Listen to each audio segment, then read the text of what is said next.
Thank you. That was so good. I'm like, I don't want to fall. I don't want to fall. Thank you. Thank you, Rachel. Thank you. Good evening, ladies. Woo! Okay, good evening, ladies. Okay, I'm so glad to be back here. Does this feel loud? No, it's okay. It feels loud in my ear.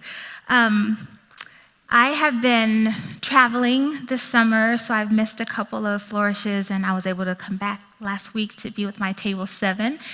Yes, and it felt like coming home. So thank you all for being here today.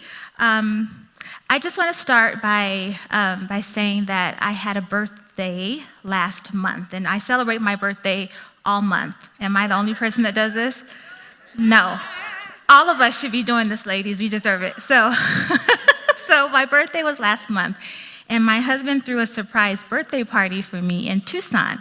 And a lot of my family had come up to Tucson to have dinner, and my uncle was one of those people that came, and he drove pretty far from way West Phoenix all the way to Tucson.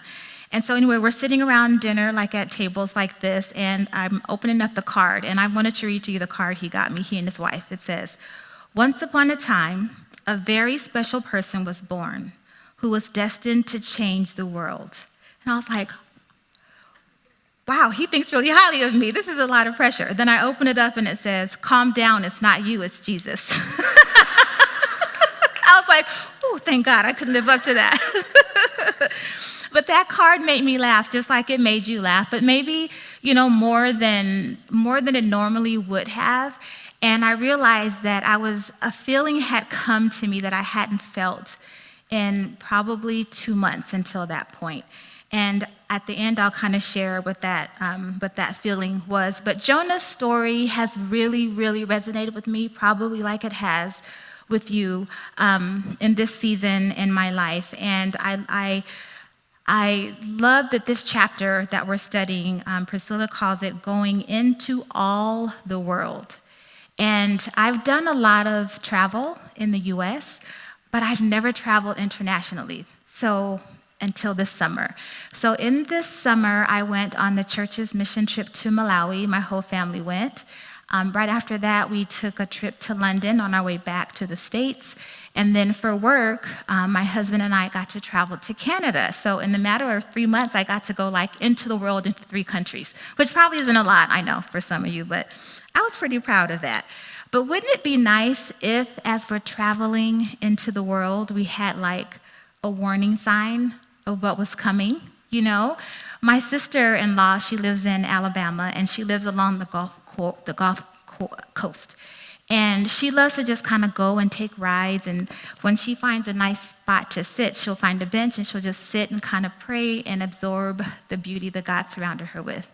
So she sent me a picture a couple of weeks ago that I want to share with you guys. If you can see this is a picture of a bench that she drove by. And it's facing the water. It looks super peaceful and super serene until you see the rest of the picture. I chopped it. This is the first part. This is the second part of the picture. Can you see what that says? Beware of alligators. And then in the smaller triangle, which why is it smaller? But beware of snakes. Who wants to sit there? Why is there even a bench there? I don't understand what's happening right now. Who wants to sit here? But wouldn't this be great?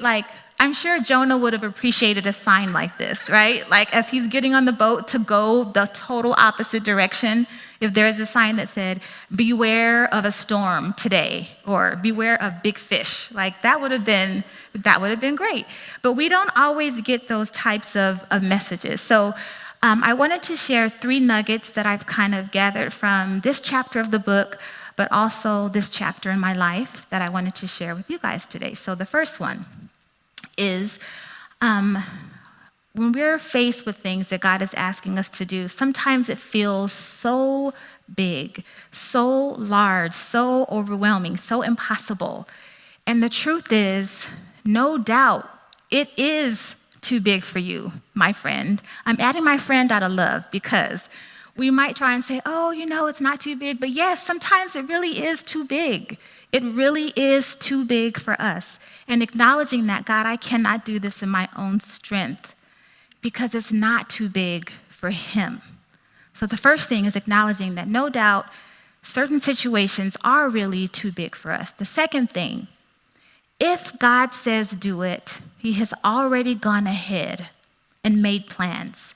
Things are already prepared, and the good news is so are you. We'll talk about that. And then the third point is, once we think it's done, sometimes that's just the beginning of what God is about to do. Whatever he calls us to do, he will see it through to completion, okay? So why am I giving you these three things up front instead of later? To be honest, it's because I might not get to all of them.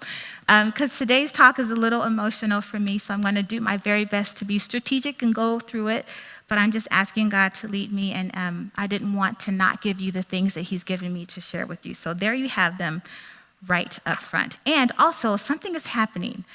I told you it was my birthday last month, and why all of a sudden can I not see? Like, what? I was this morning reading this, and then when the slide came up, I'm like, oh, I need my glasses.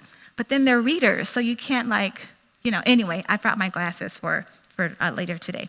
The first point, no doubt, it is too big for you, my friend. Whatever the thing is that you're going through right now, it's okay to acknowledge that it is too big for you. I mentioned that my family and I went on the Grove mission trip to Malawi. And when I was praying about, God, is it meant for us to go? My whole family, all four of us. My husband, I have a son that's 21 and a daughter who's 16. So not only is that a big financial burden, but my husband and I, we run a business. And we have 12 consultants that we manage.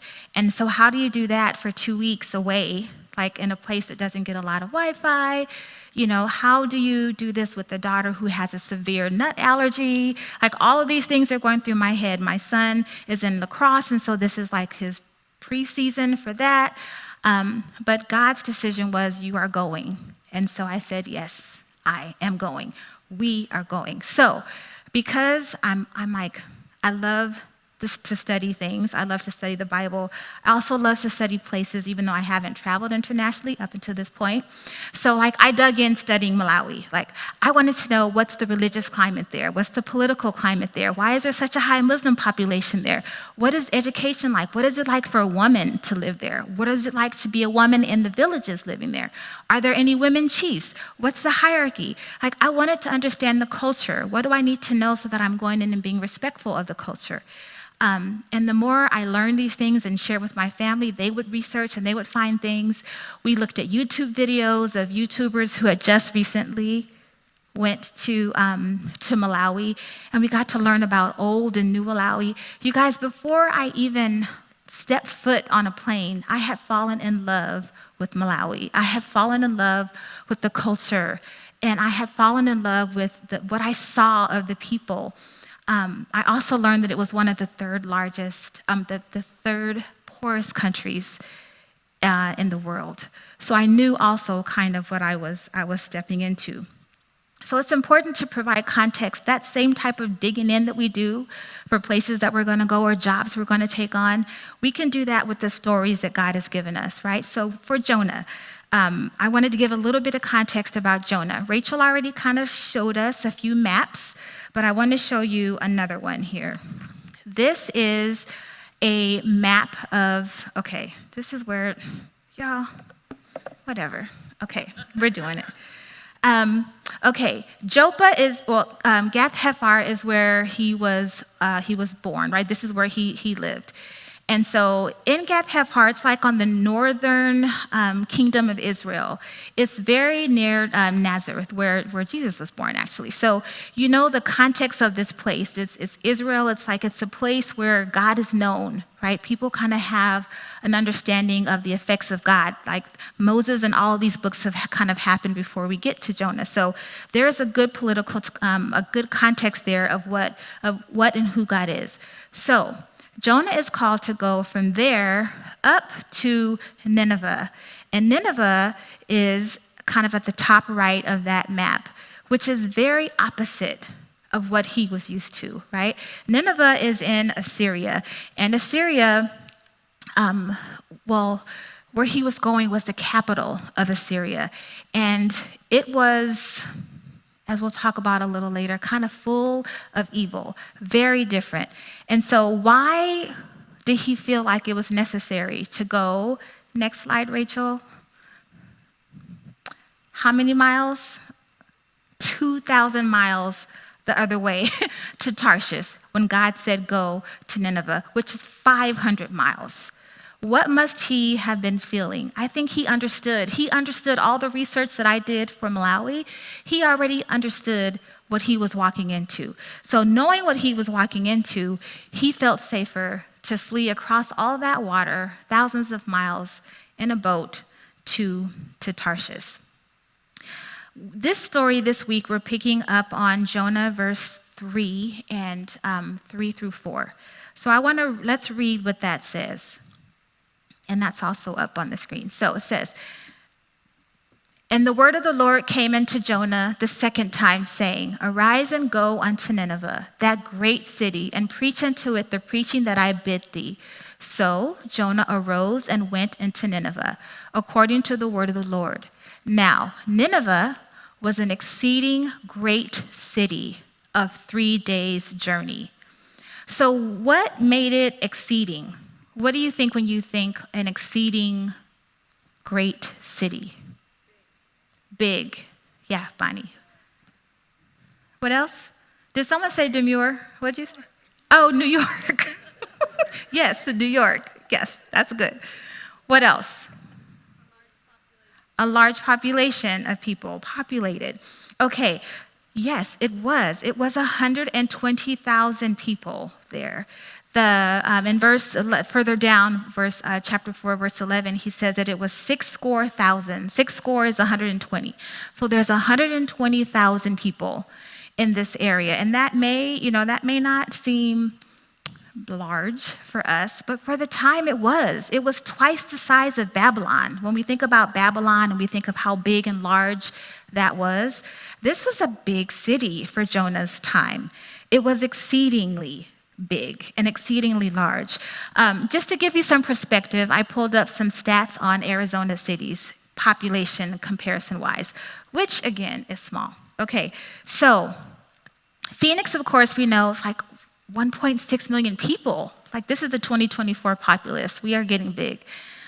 If you go further down, like Tempe and Surprise, those are smaller cities. Tempe has 196,000 people, and Surprise has 162,000 people. Both of those still slightly larger than what Nineveh would have been like in Jonah's day.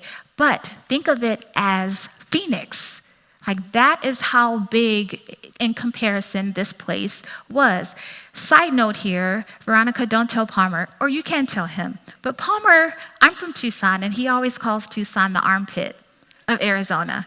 And so we need to let Palmer know, look, we're coming in strong at number 2 up here on the population chart. But this is a significant city that he's going into, and he calls it here exceeding great. So it is big. Okay, then it says that there was a lot of evil there. So what evil was there, right? We don't get a whole lot of context. The Bible doesn't go into a lot of detail about the evilness there, but we do get a couple of clues in Jonah 1:2, and this is on the screen too. He says, "Go to the great city of Nineveh and preach against it because its wickedness has come up before me." So we know that it was wicked. And then in 3:8 it says, "But let people and animals be covered with sackcloth. Let everyone call urgently on God. Let them give up their evil ways and their violence." So we know that they were wicked, they had evil ways, and they were violent.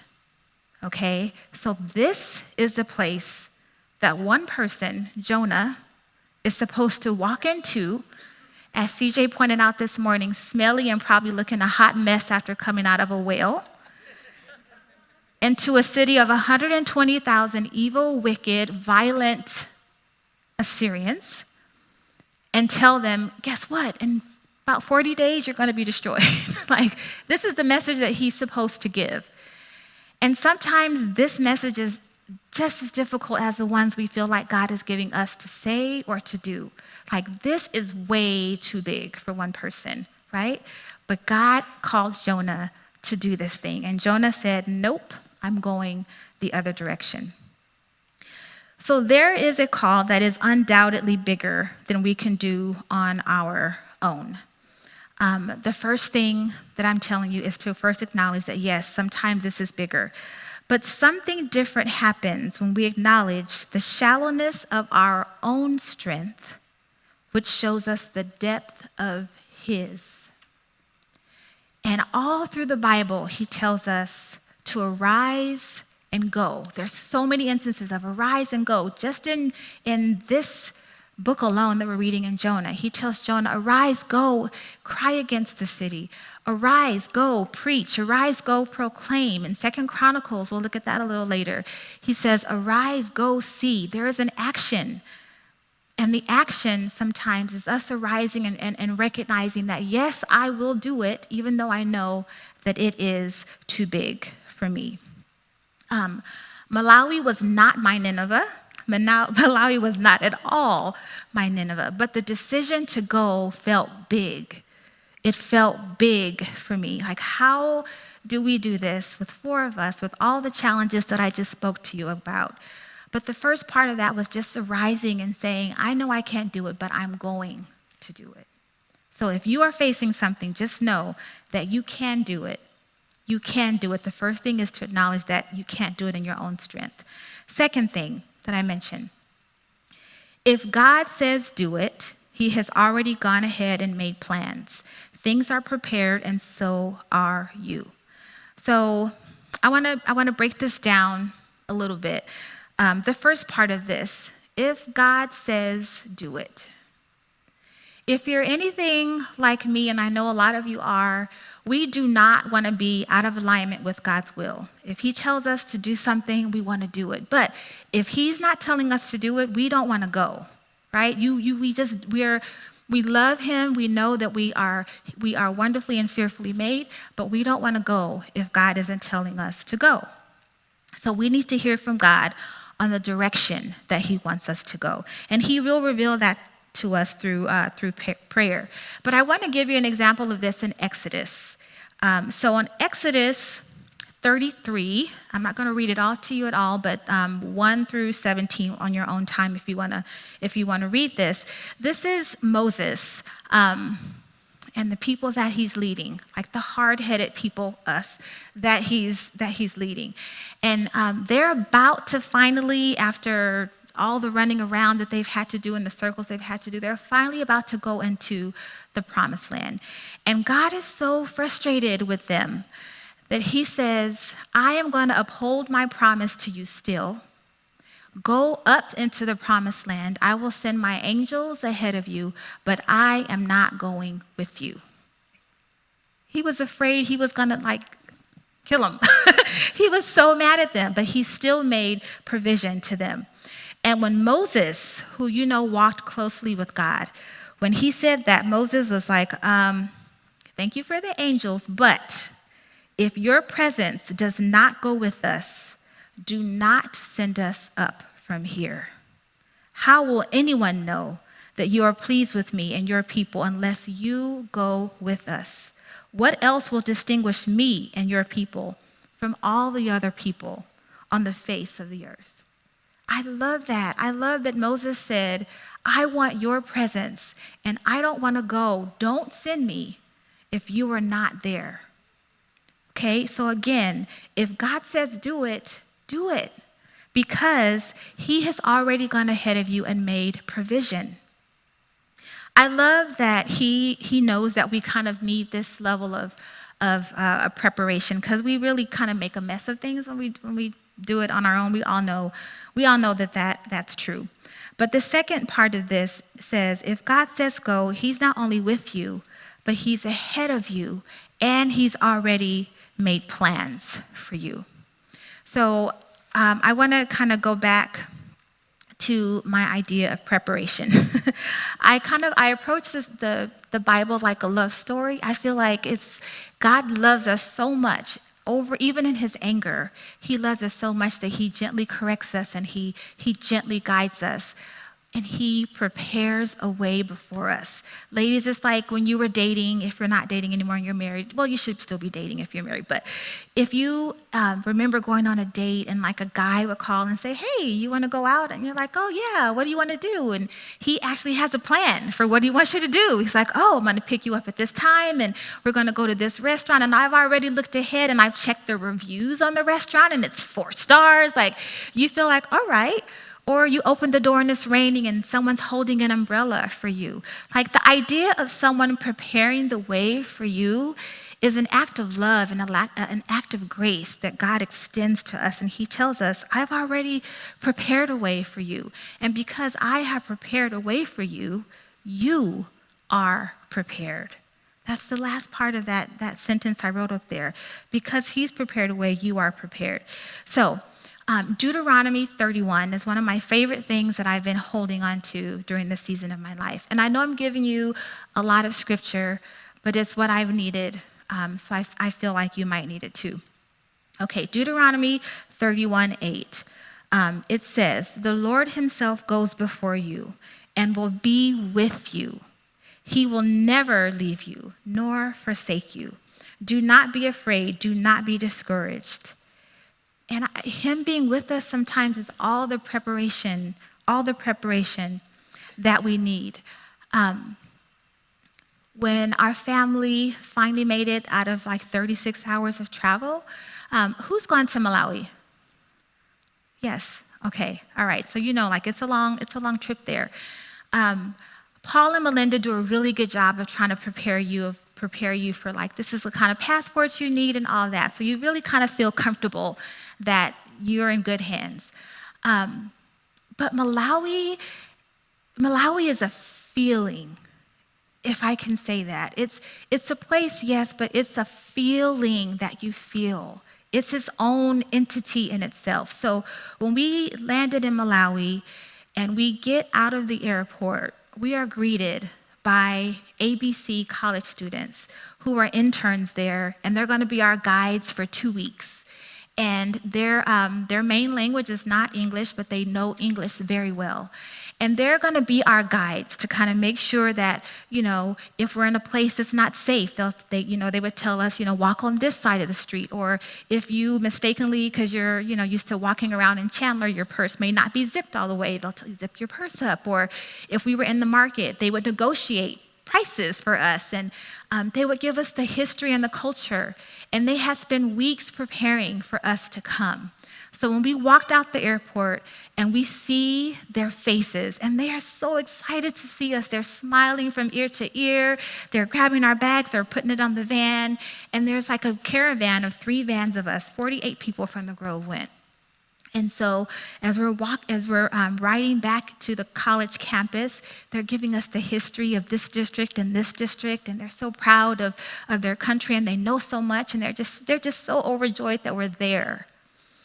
And I loved the fact that they had prepared for us. They were ready for us, and they greeted us.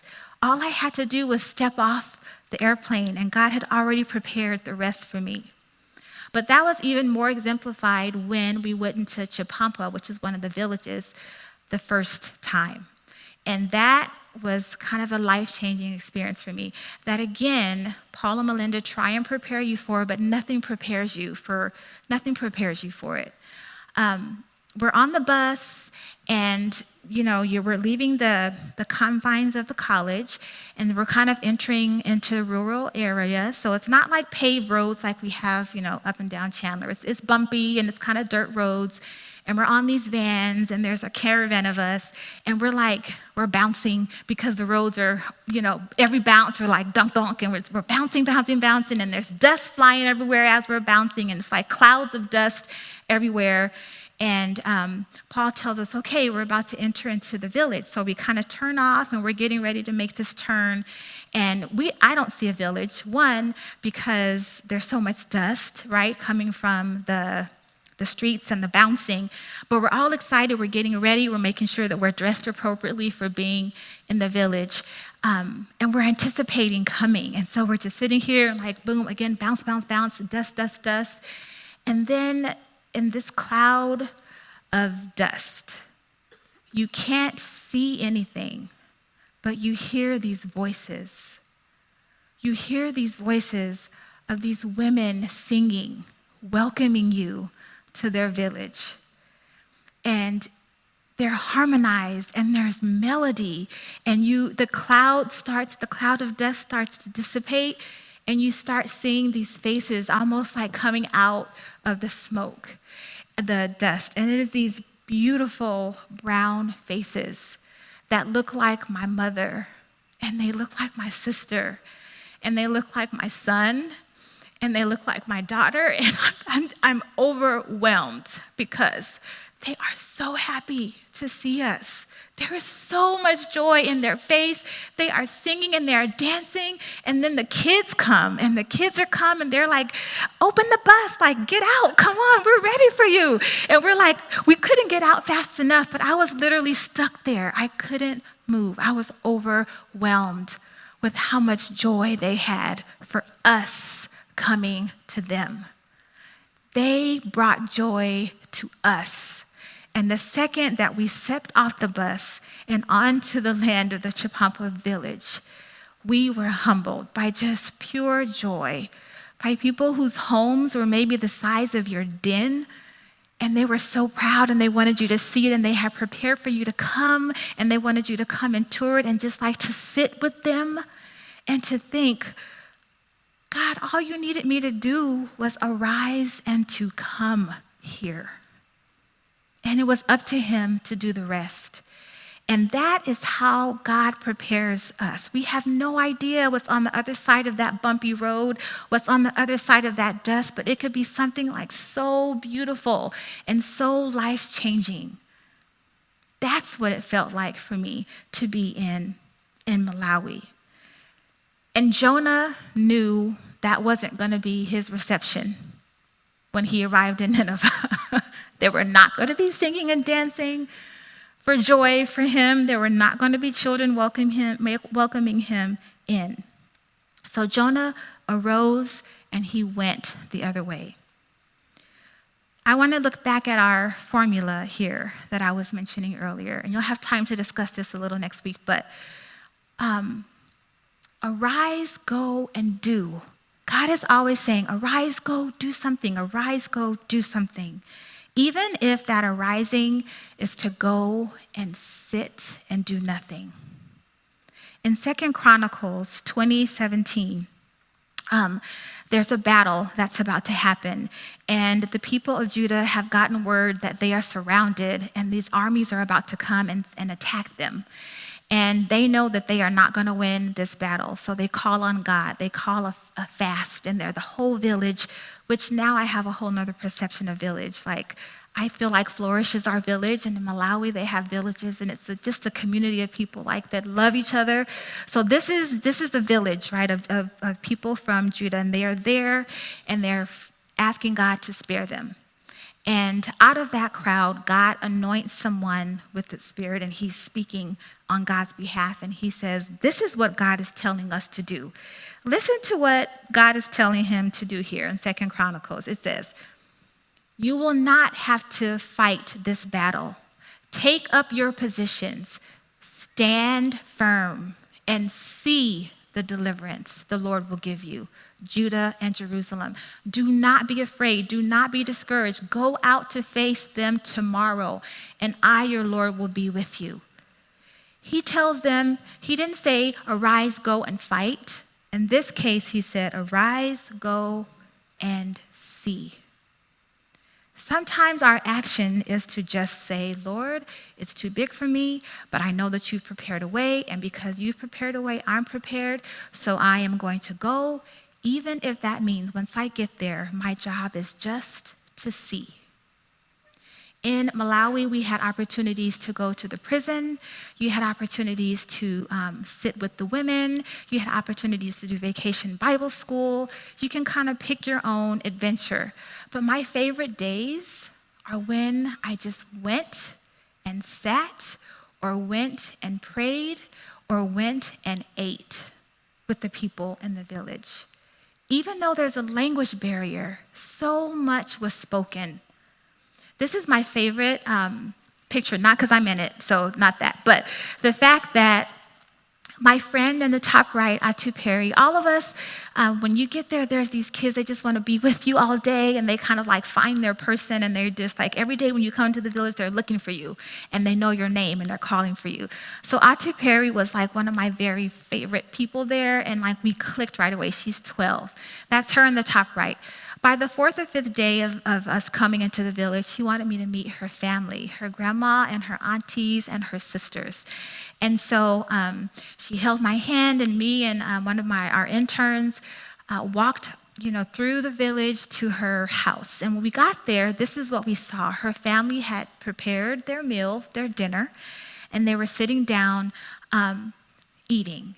And they pulled up this blue chair that you see in the top right, which is the only chair that they had, but they pulled it up for me to sit in. And it was such an honor. But I wanted to be on the floor with them. But because of all the research, I knew like culturally you're invited in, and you do what's appropriate. So I sat in the chair, and her grandmother, who was sitting in the orange over here, was hilarious. And they laughed at me because I tried to say some of the words and couldn't say it. I laughed at me because I couldn't say some of the words. It was brilliant. And they shared their meal with me. And finally, the grandmother said, "Come sit down on the floor with us." And I was like, yes, okay. So I got to sit on the ground, and I got to share their encima, which is really flour and water. I don't know that it tastes like a whole lot, but it's what you use to eat with, and you kind of sop up the okra and the greens, kind of like in my culture, in the Black culture, we love cornbread, and you like sop it up with greens and black-eyed peas or whatever. You guys are all hungry now, huh? Okay. So I'm sitting down and I'm sharing the meal that they prepared, which again isn't a lot. But I learned so much from sitting down with them. And as the sun was setting again, all I could say was, thank you. Thank you, God, for bringing me across the world. Thank you for sending me into the world. Thank you for filling me. We went there to serve, but we were the ones that were being served. And that's what God was telling Judah and Jerusalem to do. Go and see and just watch me do what I need to do. Whatever that formula is for you, if you were to put Deuteronomy in your head, what is God saying? Arise, go, do what? What is your fill in the blank? Is it arise, go, and do the talk that you've been practicing and afraid to do? Is it arise, go, and take the leadership role that you've been nervous to do? Is it arise, go, and start the business that you know that you've needed to start? Whatever that is for you, do it, because God is with you, and he's already prepared a way for you. And the last part of that is he will see it through to completion. God will complete the story. So Malawi was amazing. On the way back, I told you my family and I, we spent a week in London, which was also amazing. Completely different culture. Aside, they both drive on the wrong side of the road, but everything was like completely different culture. But it was great because we had time to like sit and process like what just happened 2 weeks before, and share stories and share pictures and talk about how we were going to share this back home with all the people who helped support us financially in going, with all the people who prayed for us. Like, we were just so excited to share all of this information. God bless you. And we just couldn't wait to get back. So as we were leaving London, we make it to the airport to head back to the States, and my cell phone was raggedy in Malawi. It was not good. I was not getting cell service, hardly ever. It wouldn't be until we would get back to our room that night, or in London, when we would get back to our hotel, then all my messages would start kind of flooding in at once. So it took us a while to get from our hotel in London to the airport. Once we got to the airport, all the messages start coming in. One of those messages was, your flight is leaving 45 minutes earlier than it's supposed to. I'm like, what? When does that ever happen? 45 minutes early? And I do not run like way ahead of time. You guys know me. So we thought we had 2 hours, but really we had like at this point an hour plus a little bit to get through customs and do all of those things. So we finally get through all of that. We get to board our plane. And as we're getting ready to board the plane and we're in line, I'm going through, and I have to sift through and choose which ones I'm going to look at because we're about to board. And one of them is from my younger sister. And the text message said that my older sister, my big sister, had been hospitalized, and she was in ICU. And she didn't know what was going on, but her husband my brother-in-law had told her that she'd been there for a couple of days. So my heart stopped. Everything stopped. Like everything stopped, and everything sped up all at once. I had to get there. Rachel, thank you for doing this. Rachel's showing the pictures from Malawi. I had to get there. I did not want to not be there with my sister. This is my big sister who was full of life, who I just love and adore, helped raise me when my mother wasn't there. And I wanted to be there with her. I was across the world and I could not get home fast enough.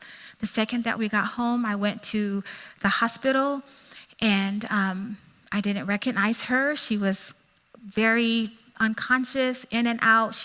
The doctors are asking us questions. We don't know all the answers. We're just getting here trying to figure out what's happening. So it was a week of trying to understand what was going on with my sister. And a week turned into 2 weeks, turned into 3 weeks, turned into 4 weeks. And every day, my younger sister and I were there with my sister by her bedside all day, every day. By the second week, she had kind of regained consciousness, and she was back to her playful self. And when the three of us are together, it is a good time. So we were laughing and we were trying to dance in her hospital bed. She was trying to, shake as much as she could. She was everybody's favorite patient. They loved coming into her room. And while we were there, we got to share about our Malawi trip. I got to share some of the pictures of 2 of the little girls that looked just like my sister. I got to share about our experiences of me getting to speak to the women in the villages, and my husband getting to speak to the elders and the chiefs in the villages, and my son getting to preach at service on Sunday, and my daughter getting to go and do track and all of the sporting events in the village, and how we got to administer there. And I got to share precious time with my younger sister and my older sister, day in and day out for 4 weeks. And it was hard. And every day, God was telling me, arise, go, and see. I couldn't do anything else. Arise, go, and pray. Arise, go, and just be. Arise, go, and sit. And that is hard. It is not hard. It is not easy being still. I almost wanted an action. I wanted to do something, but this is what he was calling me to do. And everything that happened in Malawi had prepared me, as much as you can be prepared, to be present with my sister and to sit and to bring some of the joy that I have felt with my new friends in Malawi to my sister. And it allowed us to reconnect, and it allowed us to talk about God to the doctors and the nurses who came into her room, and the people that were coming in to change her trash, and my family who was coming in to visit her. So it wasn't the way that in London my family and I had planned to share our trip at all, but it was God's way of how he wanted us to use this trip. And it was his preparation. And my sister, we came to find out by the 3rd week that she had cancer. And it was horrible being able to be that close to see the effects of cancer and how ravishing it is. And it was one of the most difficult things I think I've ever had to go through. But I was so grateful that God gave me that time. Because what if I would have got that call on the first day that we landed in Malawi? What would I have done? I have no idea. But I have to trust that God wanted the work that he needed me to do in Malawi done. And my raggedy cell phone, when it brought the messages in, I wasn't meant to get that message earlier that morning. I was meant to get it at that moment. So he even knows us down to the detail. And we may not know why these things are happening. It's not our job. It's not our job to know why. But we just have to lean in and know that it's all for a reason. And don't be discouraged because he is with you. My sister passed away at the end of July. And that was not the end of it, though, because we had to now prepare a celebration for her. She didn't want a funeral. She wanted a celebration of life. So I pulled a lot of things that I saw from Malawi into her celebration, and it was beautiful. It was amazing. And grief comes and goes, so we are still going through that process, but I know that God sees things through to his completion, whatever that completion is. And I get to tell you guys this, like in this arena. So one, thank you for listening. But two, who knows what this is going to do for you? I'm just praying that it encourages you and reminds you of who God is, that it always is going to be bigger than us when he calls us to do it, because then why else would he need us to do it? Why else would he want us to depend on him? We are prepared to do it. He's prepared a way, and he will see it through to completion. So I'm going to share one slide with you, and then Raquel's going to come and pray. This is the slide of my nephew. He's 10, and it's the text message, Rachel. So my nephew, he's 10, and we call this text the famous terrible no good day. So he sent this to my sister, and he said, "Mom, I tripped and fell." He's at school at P. And my foot went the other way, and it was hurting terribly. And when I went up to tell Mr., and I blocked out his name to protect the innocent, he said, and when I went up to him, Mr. whatever said, "No wearing sandals." I said, "The sandals are not the problem. It was a terrible day." I can just see my nephew saying this. So my sister responds, "Oh, honey, I'm so sorry about your foot. We'll talk about it tonight. What do you want for dinner?" And then he says, "I got hit with the ball in the face." Meatballs. Please pick me up. And I say this because I felt like that, and I'm sure you felt like that so many times, where you're like, "God, just come, please pick me up. Just come and get me." It's probably what Jonah said in the belly of a stinky whale, like, "God, please come and pick me up." But it's okay, because he's a loving God, and he will pick us up every single time, even if it